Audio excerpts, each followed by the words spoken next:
Hello, friends. It's good to be with you again. And we are Nathaniel and Amy White with the Homemade Family. If you enjoy this podcast, we invite you to like, share, and find our other podcasts anywhere podcasts are found. You can also watch us at www.thehomemadefamily.com and on our YouTube channel. Just search The Homemade Family, Nathaniel and Amy White. So, I think that I'm doing the intro. Yes, well, I'm starting us off, actually. Oh, okay. Go for it. Just a little bit. So, we were there. Honestly, I'm doing the intro. I think that there's this, what we want to talk about this today, man, you should just talk. What we want to talk about today kind of reminds me of cartoons I'm sure that I've seen at some point in time, like some Looney Tunes kind of thing, where some character is shooting a gun at something, and somewhere like they're doing the cartoon thing, they're like closing their eyes, or somebody blindfolds them, and of course they don't do any kind of like actual gun safety to make sure that they see what they're shooting at, but they just kind of like they get blinded, and somebody just redirects them, points them at something else, and then they go do something behind that person's back, like Bugs Bunny goes and steals the carrots from the garden, or whatever it is that he's doing. And the thing that I feel like this is like, I feel like as parents, we know that we're aiming for something, we're shooting for something, but something has kind of redirected us over time to be shooting at something that really isn't what our target is in parenting. I hope that came out in all my stumbling and bumbling in a way that was clear and you understood what I'm talking about. But the whole thing is, I think what we have ended up aiming at on accident is raising our kids. And the reason that we're suggesting that actually isn't our target is because what Scripture tells us is that the call on parents is to train up our children in the way they should go. And so we want to just propose that there really is a radical difference between raising our kids and training our kids. Yeah, and I'm just going to go on record. I loved this comment from Sarah Johnson yesterday on Nathaniel's Coffee with Dad about, you raise chickens, but you train dogs. I mean, could you imagine trying to train your chickens? I'm sure some people out there actually do train them, but we can raise our kids to act like chickens where they just go about and eat and grow and eventually produce something. Or we can train our kids like we train our dogs. We're not equating children with animals, but just it's such a good example to see like the ability and the agility. I don't know if you've ever watched dog sports, but absolutely amazing. So raising our kids versus training our kids. And, I introed this on the website with talking about training being, what elite athletes do. Training is actually things. Zach says, hey now, chickens are smarter than you think. Maybe we can talk about training cats. Training cats. There you go. Cats have some attitude. They probably equate a little better anyway. Yes, to those chicken lovers out there, I know chickens that's why I said some people might actually have really well-trained chickens, but to the most of us, that's how it is. But, elite athletes spend a lot of time training, and they train their minds to think right. They train their bodies to react right. They train their muscles. They train every part of their being is training so that they can do something very well. And so we're going to talk a little bit today about how training our kids isn't just training kids, it's actually training parents as well. But we're going to start with the foundation of our parenting and where we decided that we would begin our training. We're going to share some training tips with you. But the foundational truth of our parenting actually came from Scripture that said, that man doesn't live on bread alone, but by every word that proceeds from the mouth of the Father. Easy for you to say. Right. Why don't you say that verse for me? Okay. It's in Deuteronomy 8. You can find this for yourselves if you want to. And yes, it says, man shall not live by bread alone, but by every word that comes from the mouth of God. And it comes from this context where where God is speaking to his people right before he leads them into the promised land. And we didn't talk about setting up this in depth as much, but I'm feeling like this is going to be really helpful for some of you out there watching this. But the context comes from the people of Israel have been wandering around the wilderness for 40 years. They're standing literally on the edge of promise. And God's given them one last sit down talk to just, here's the parameters, and then let's go. And so Moses is addressing the people, and he's reminding them of their history. And he says, so God, he let you hunger and then fed you with manna, which you didn't know, so that you would know that that man does not live by bread alone, but by every word that comes from the mouth of God. And then it literally says this next verse, it says, so that you would know that as a man disciplines his son, the Lord your God was disciplining you. And so literally God connects this following his voice with as a man disciplines his son. And these two things are connected. And so our discipline, the disciplining of our kids is connected to them following our voice. And here's the reason for it, if I can just kind of keep going in this and lay in this foundation, is because you compare the two different generations, the generation that died in the wilderness versus the generation that entered the promised land. And the first generation had very, very limited exposure to the manna. They'd had it for a year or maybe 2 years by the time they got to the edge of the promised land. And so basically they hadn't received much discipline from the Lord, and they got to the edge of the promised land, and God said, that land belongs to you. I will give it to you. Don't worry about all the nations bigger than you and the giants bigger than you and the cities with walls. Don't worry about all those things. I will give you this land. And they said, I believe my circumstances and my eyes more than I believe you. And they walked away from what God's voice said, walked in rebellion to him, and it ended up leading to them dying in the wilderness outside of the promises and outside of the blessing. And so the generation that had been disciplined, it wasn't about God controlling them or bossing them around or making them obey his laws, though that was yes, they needed to obey the laws. That was for their own benefit as well. But it was so that when they got on the edge of the promise, God could say, I will give this to you, and they would believe him so that they could walk into the good things he had for them. And that's our heart for our kids too. Yeah. We want our kids to obey our voice because we know that once they've been trained to listen to our voice, to obey our voice, to trust our voice, then they can learn to listen to God's voice, obey his voice, and trust his voice.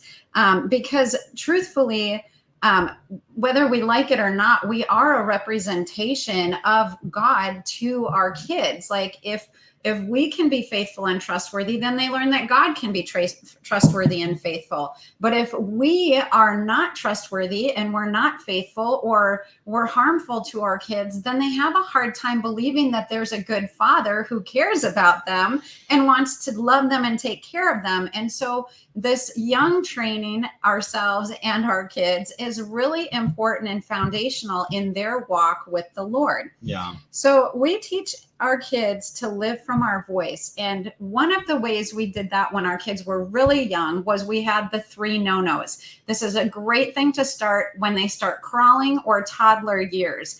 And we would just pick 3 things that were absolute no-nos that there would be discipline and consequence for. For most of our kids, it was eating out of the trash can, pulling dishes out of the dishwasher, because one time our daughter took a knife.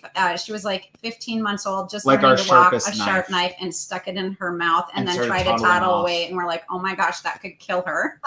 And then I can't remember, the third one usually fluctuated a little, but it used to probably be the VCR, because they would stick their hands in and get stuck, and it was just a dangerous thing. You remember VCRs? I remember VCRs. And so there were these 3 things that became, you could say no, and if they didn't respond, then this became for us a spankable offense or a discipline offense for them. Correction had to happen, and they would begin to learn that no was associated with correction, whereas they had other things that were undesirables that we would use not just no or no for, but let's We'd not use do other that. words. We'd use other words, we'd redirect, we'd do those things.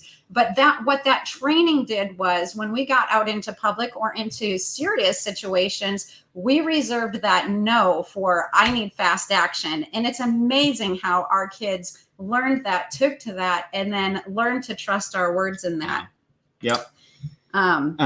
And so in young years, that was the tool we used, and it was great for obedience training, but it laid a foundation for what we're getting to enjoy with our kids now, where our words still have influence, and we're able to use that influence more for things like, hey, I'm so sorry that those kids at school didn't treat you very kindly, and now I can help patch your heart up. Or, hey, you had bad dreams, but now my voice can help lead you out of fear.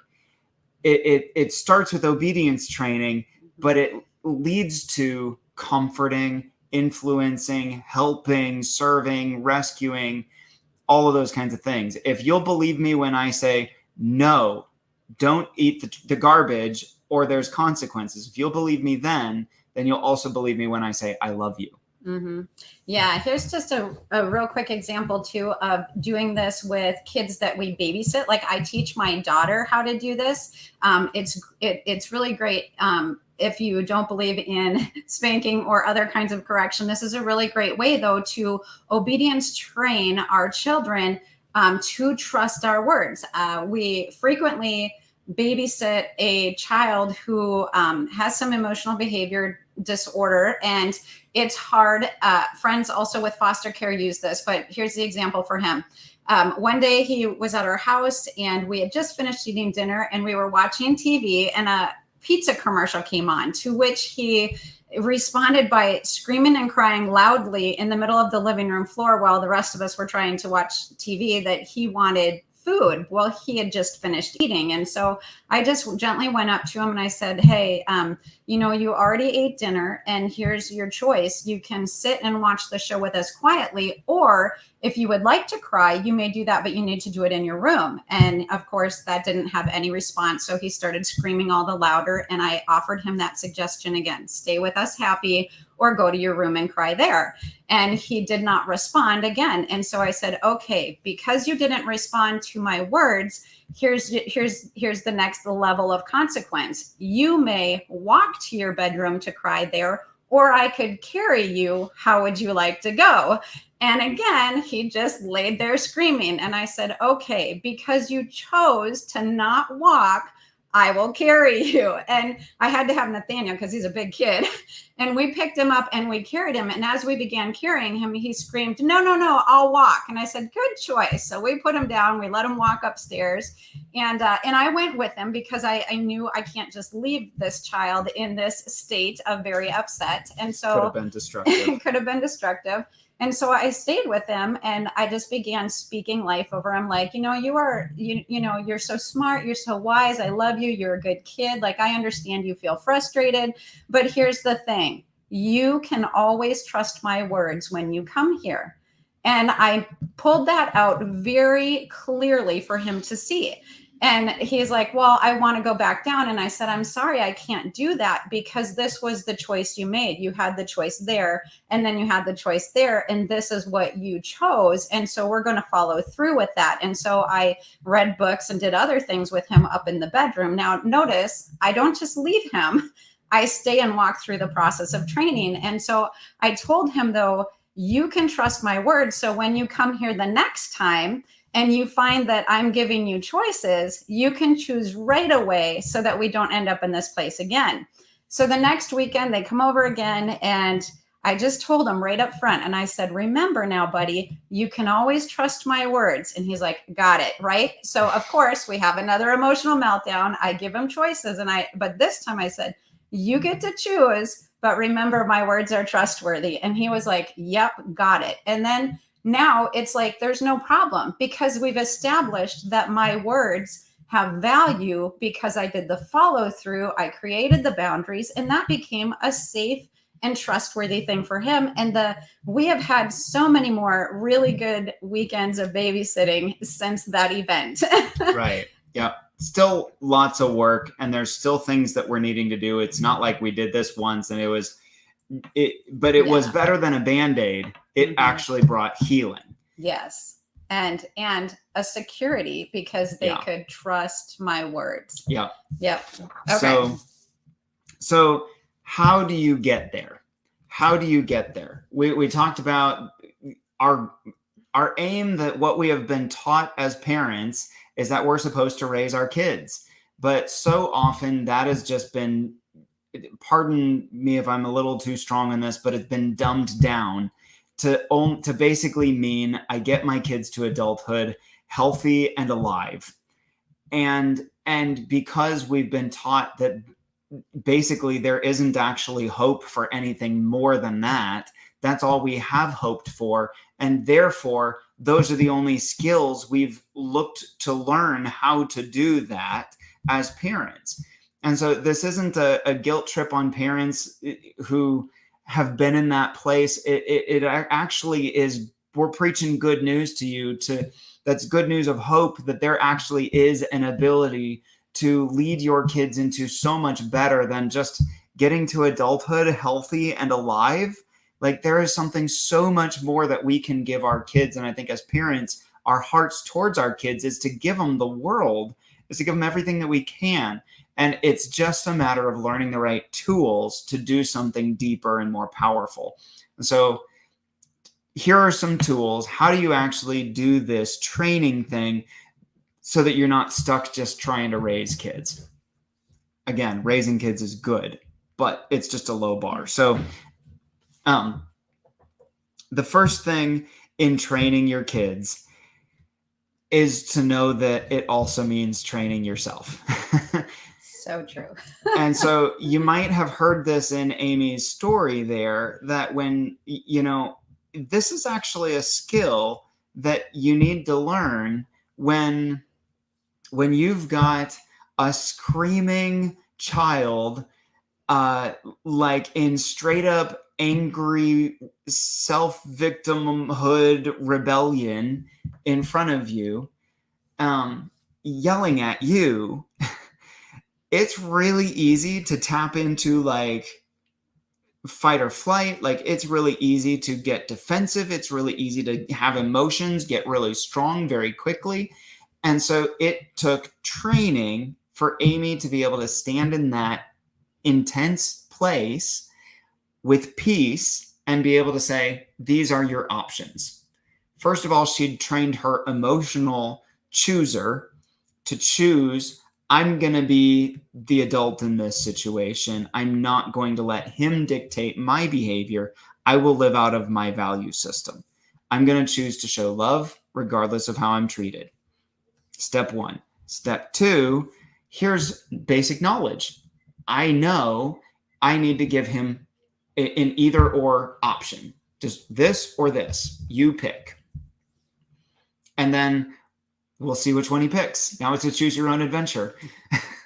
But then I'll give him two more choices, and then I'll give him two more choices. And basically each one is just restricting his options more and more until if he doesn't choose healthy choices, he ends up on his own. Like, okay, here, you realize that you chose to be over there, but the rest of us are going to be unaffected by your bad choices. But even after all of that, she still then had taken the self-training to, I'm going to stay here and walk him through the process. I will talk to him about what I just did so that he recognizes my words are trustworthy. This is a conversation. I learned the skill of having this conversation to communicate that my words are trustworthy. So that next time I remembered, here's a skill. I brought it back up to him to set this as an expectation, which we'll talk more about in a little bit. I set this expectation. My words are trustworthy, remember? And it made it so much easier. Zach says, Can you talk a little about the emotion of the parent? I have to see more. Many times it's hard to have the patience or kindness in those moments. How do you get to a place to care for them through the process? Any tips? So this has been more of a thing, honestly, that I've had to learn than Amy's had to learn. I tend to have the more intense personality around our house. And so for me, and I've helped walk some of our kids through this as well. There are two things that have been key helpers for me. Well, three things that have been key helpers for me. The first one was simply just getting help. Like if you realize that you're trapped in a cycle of behavior or repeated behavior that is unhealthy and not leading to the fruit that you want to see in your life or your kids' lives, then go get some inner healing. Like go get some stuff to help get delivered of those things, because Jesus came to set the captives free. And there are great ministries out there that will help you get actual freedom. The fruit of the Spirit is self-control. Like religion will just give you rules that says you just have to try harder to be good. And Jesus actually said, no, you actually have to die. The old you that was sinful needs to die, but I have a brand new you that will be completely free from all those things that want to control you. Those moments of passion that want to seize hold of you and cause you to hurt people around you or lose your patience, lose your temper, whatever it is. Like Jesus actually is the Savior that leads us into that freedom. And so there are some ministries that can help that more specifically. So that was one thing I did. Another thing I did was I picked a compelling vision for what I was working for.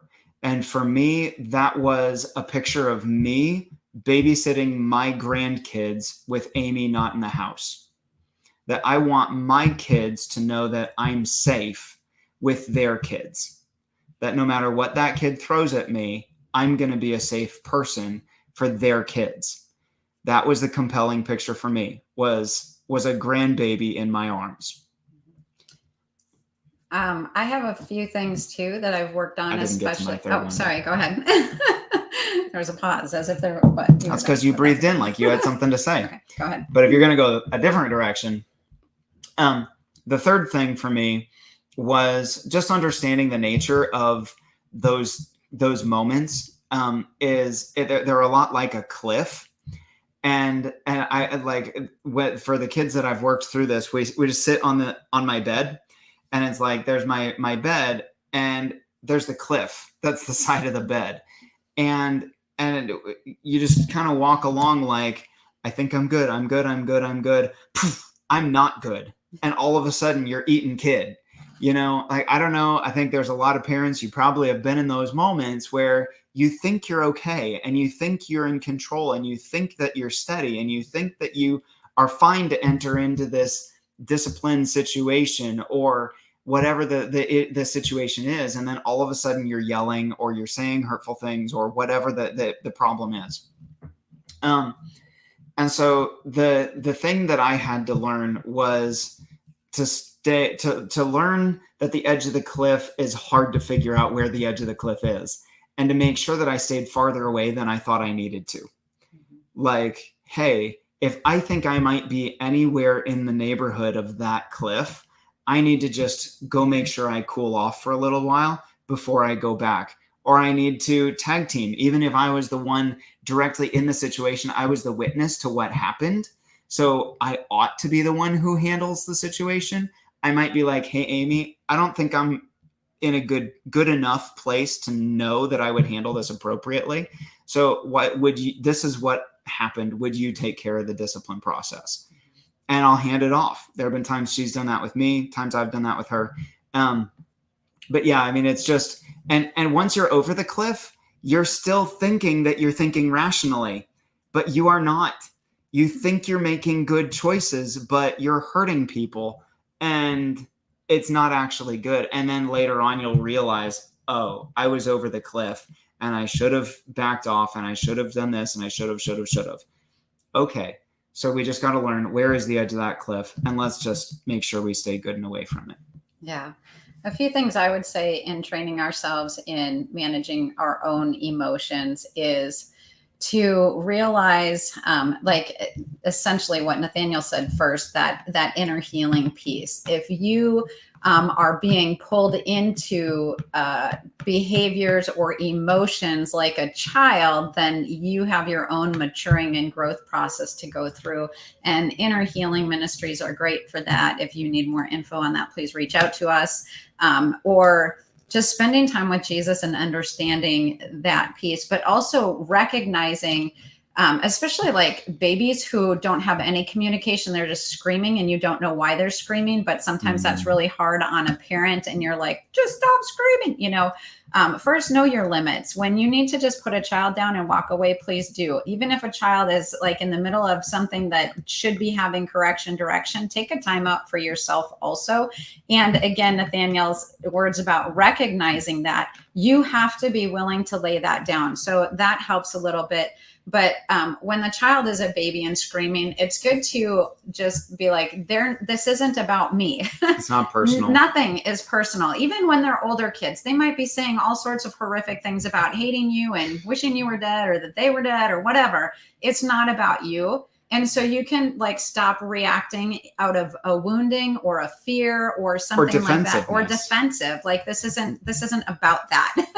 You know what? It's about, I care for you. I see that you're hurting and I want to help you through this process. And so kind of removing your own emotional state or like somehow you're not good enough, or, when we take like rejection and those things out of it and just make it about, this is about a situation right here.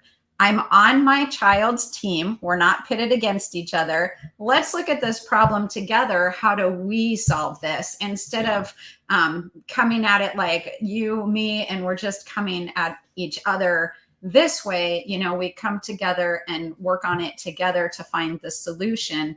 That can be really helpful too. And I guess, I think the thing that has helped me the most to stay calm in those situations, sometimes, especially with anger, when you have a child who's reacting strongly in anger, anger is an emotion with a frequency that can affect the people around them, and you get sucked into that.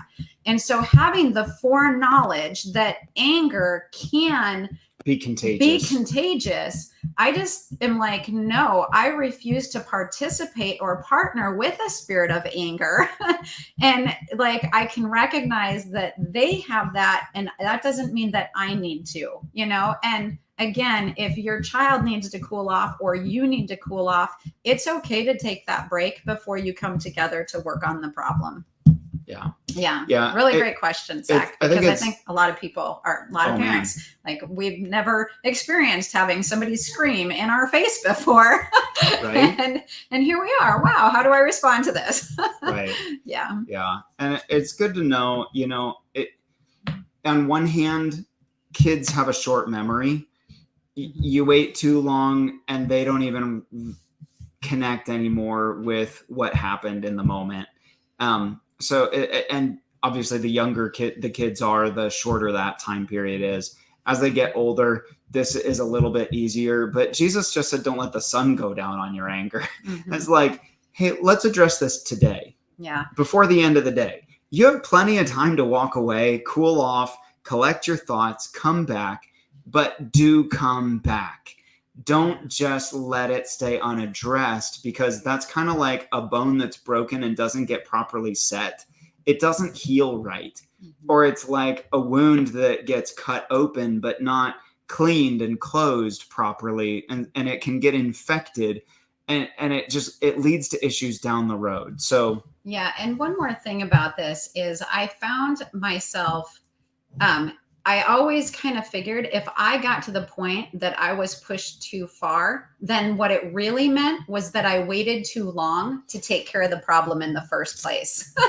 Like with toddlers, with little kids, even with our older kids, like we have to take care of it right now and make sure, like if there's behavior or something going on, a lot of times as parents, we're too tired, we're too busy, we'll just let this go until they have ramped to this point, and then we get pushed over the edge. When the truth is, if we had trained ourselves to take care of the first offense, not the sixth offense, we wouldn't even be in this place. It's just because they kept pushing the boundaries. They kept doing the wrong thing. And again, this is part of training ourselves. I would recognize, when I felt like I'd been pushed too far, this really is my fault because I let that behavior go on way too long. It should have been taken care of right away, and then we wouldn't even be here. So I want to connect just a couple of thoughts and wrap us up, and this will end up needing to have a part 2 next week. But what Amy's saying about recognizing, we let this go too far. The part of why training our kids starts with training ourselves is because the second point we would get to, and we'll spend more time on this next week, is that you are training your kids whether you think you are or not. So case in point, if you set a boundary and there aren't consequences for violating the boundary consistently, then they'll learn that the boundary is not what your words said the boundary is. The boundary is when it finally bothers you. The boundary is when mom or dad got annoyed enough to yell about it, when mom and dad got annoyed enough that it made them angry, when if this happens one more time, boom, the top blows off. And that emotional response becomes the boundary instead of your words setting the boundary. And so you're actually training them then to not respond to your words. You're training them to respond to your emotional outburst, which then trains them that them making an emotional outburst is how they need to set a boundary as well. Instead of using their words, they will use their emotions to control and manipulate and set boundaries, because that's what you did. Yes. So this is training kids. It starts with training yourself. Yes. And that's where I think we're going to leave it. And it's a great setup for next week so that we can give you the tools. The great conversation from with Zach and with everybody else engaged here. Training your kids. This is God's call to us. It's not for controlling our kids. It's not for just obedience. It's actually to lead them into blessing and promise and good, because that's our heart as parents. And if we can do it with our words, then we can give all kinds of good to our kids. All right. Thank you, guys. We bless you in your parenting journey, blessing your homes to be happy and healthy. And we will see you guys next week. Yes. Bye. Bye.